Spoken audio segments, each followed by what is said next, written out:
오늘이 종려주일입니다. 예수님이 예루살렘에 오신다니까 정치적인 왕인 줄 알고 얼마나 호산나 호산나 찬송하던 또 환영하던 무리들이 예수님이 영적인 하나님의 나라 왕으로 십자가에서 대속의 죽임을 당하신다고 하니까 실망한 거예요.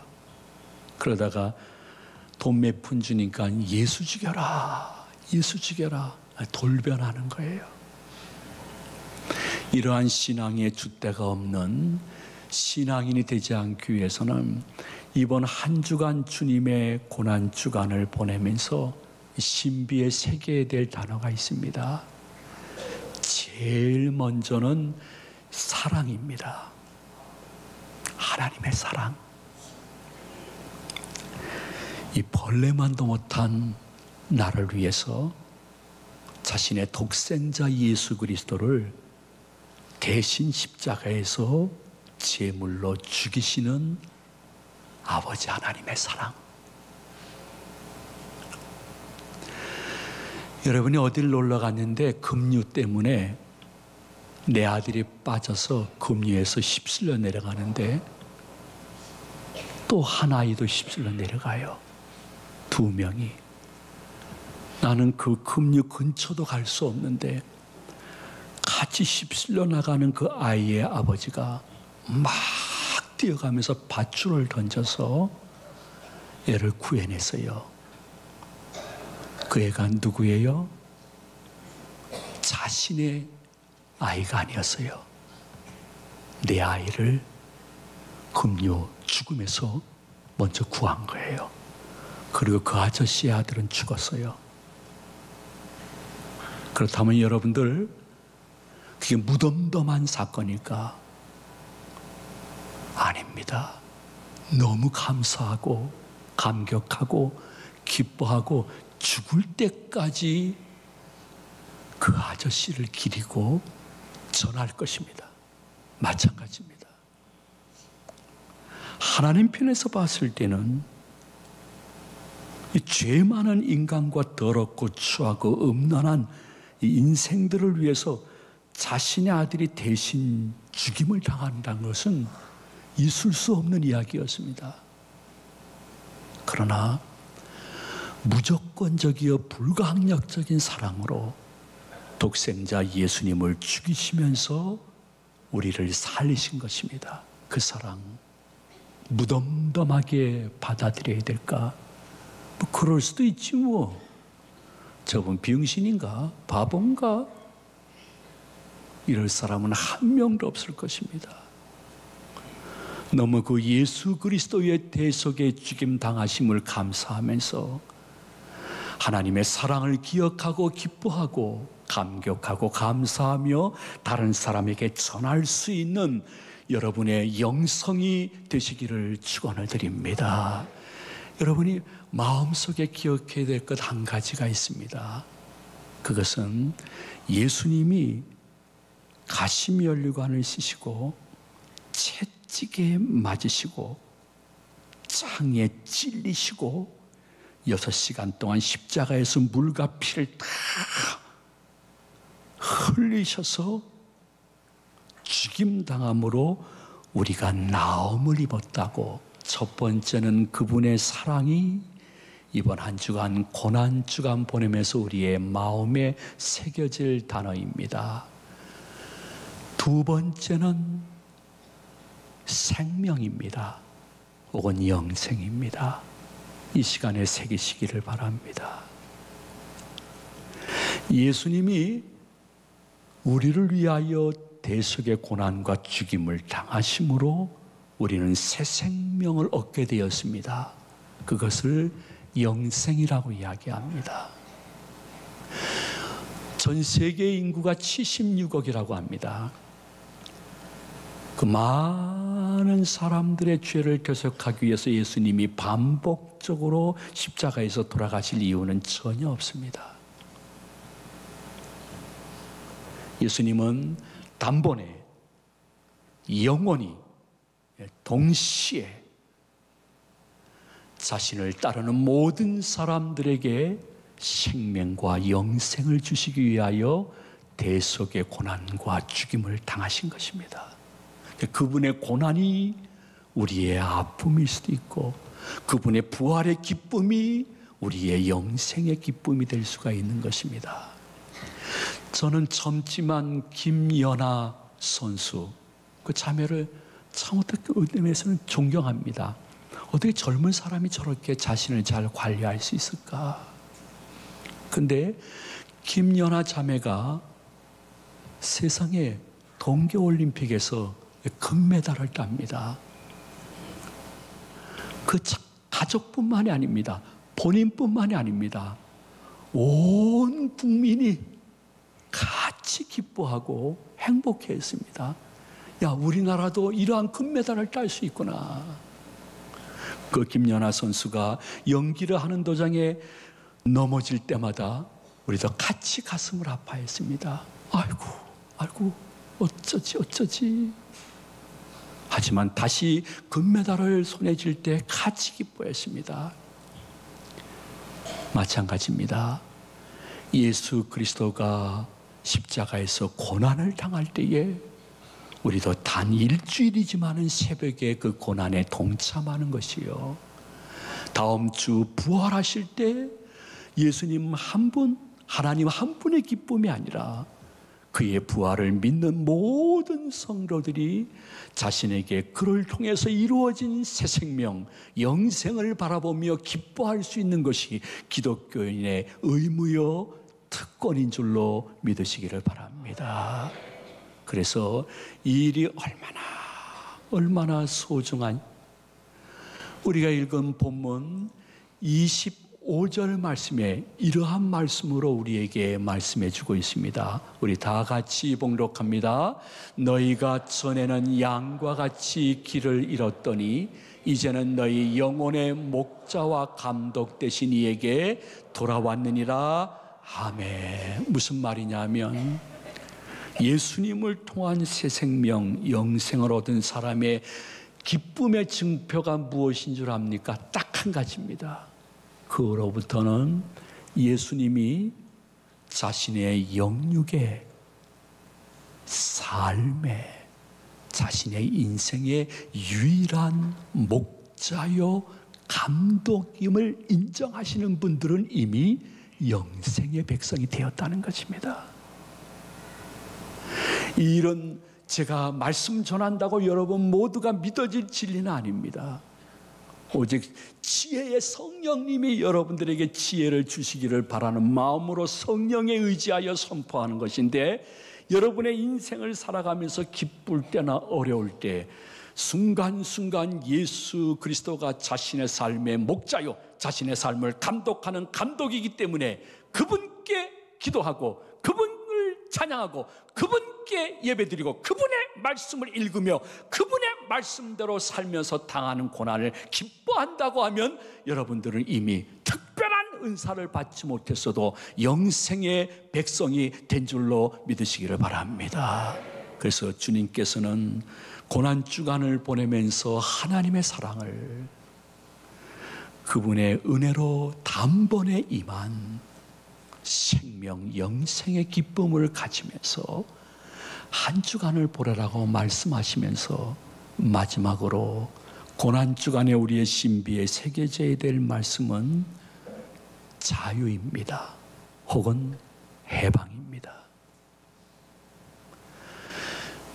여러분, 한 사람 한 사람과 부족한 종은 더욱더 그분 앞에서는 죄인입니다. 우리는 세상과 사단의 역사 속에 휩쓸려 다니면서 생각과 언행의 죄가 얼마나 많은지 모릅니다. 저는 철저히 배격하는 이론 하나가 있다 하면 사람은 선하다는 것입니다. 저는 철저히 배격합니다. 사람은 선할 수 있고 선하다. 글쎄요, 그런 것을 주장하면서도 본인이 마음속에 좀 부담이 될 겁니다. 왜? 그렇게 말하는 자신의 생각, 말, 행동을 단 하루 단위로 보더라도 자신이 얼마나 악하고 더럽고 추하고 거짓되고 이율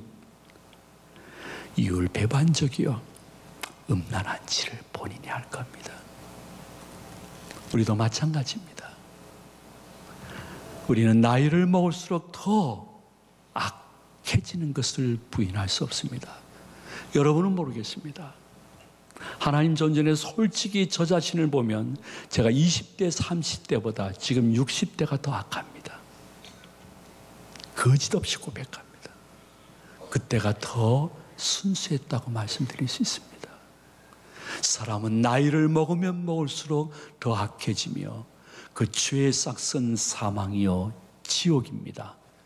우리는 죄에 억눌려 자유가 없었습니다. 우리는 죄의 노예가 되었고 지금도 되고 있음을 부인할 수 없습니다. 그런데 이러한 죄의 노예, 종이 해방받을 수 있는 방법은 딱 두 가지입니다. 옛날에는 노예제도가 있었습니다. 그가 자유를 얻을 수 있는 방법은 첫 번째, 주인이 노예 그 모든 각서를 찢어버리는 것입니다. 그러면 해방되는 것입니다. 두 번째는 어쩌다가 물질이나 혹은 돈이 생기게 되면 그것을 신전에 바치는 모습을 계속 주인에게 보여야 되는 것입니다. 그럼 주인이 어느 날 감동이 되어서 야, 너는 이제 종이 아니다 하면 그때부터 자유와 해방을 얻는 것입니다. 이 두 가지 자유와 해방을 얻을 수 있는 노예의 모든 원칙의 중심에는 주인이 허락하시면, 주인이 축복하시면 노예가 해방될 수 있습니다. 마찬가지입니다. 죄의 종이었던 저희들이 이 죄에서 자유케 되고 해방되어지는 것은 어떠한 자신의 고행과 선행으로 이루어지는 것이 아닙니다. 우리의 주인 되시는, 또 주님 되시는 예수 그리스도가 우리의 모든 죄를 대신 지시고 십자가에서 저주를 받으심으로 말미암아 우리는 자유케 되고 해방케 되어 하나님을 아버지라 부르면서 인생을 살아갈 수 있는 특권이 생긴 것입니다. 이것도 성령이 역사하는 사람이 믿어지는 것이 이론적으로 머리로만 믿어질 수밖에 없는 사람이 교회를 오래 다녔어도 분명히 있을 것이나, 다시 한번 말씀드립니다.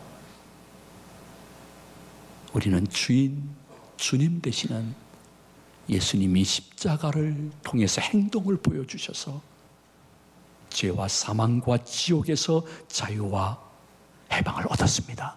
그 사람이 누구냐? 바로 기독교인입니다. 이것을 갈라디아서 5장 1절에서 이렇게 말씀했습니다. 우리 다 같이 봉독하도록 합니다.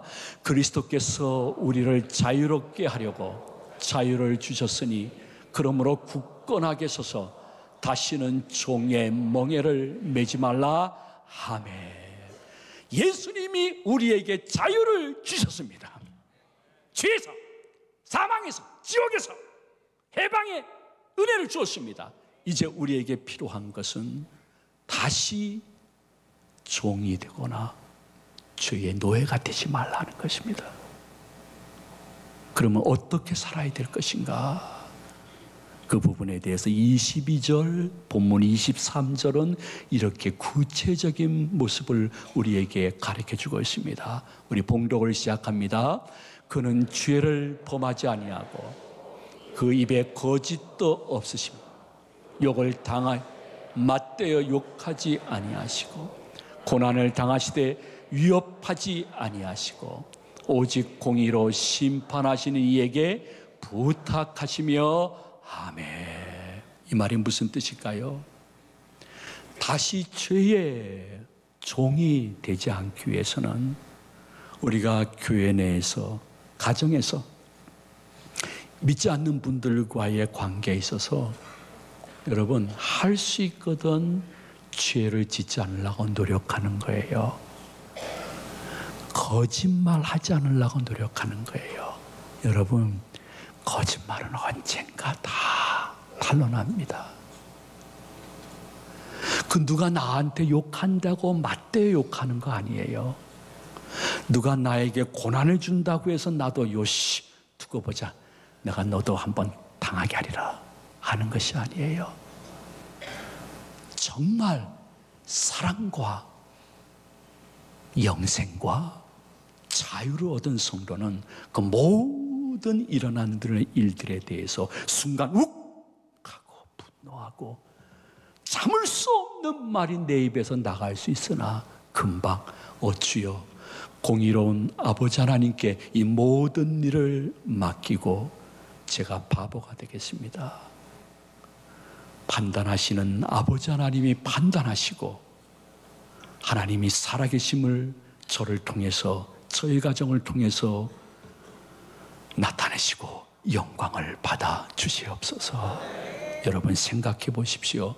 내가 그 악한 사람, 더러운 사람, 거짓된 사람, 사람 같지도 않은 사람, 그 사람을 이기려면 그 사람보다 더 악해야 됩니다.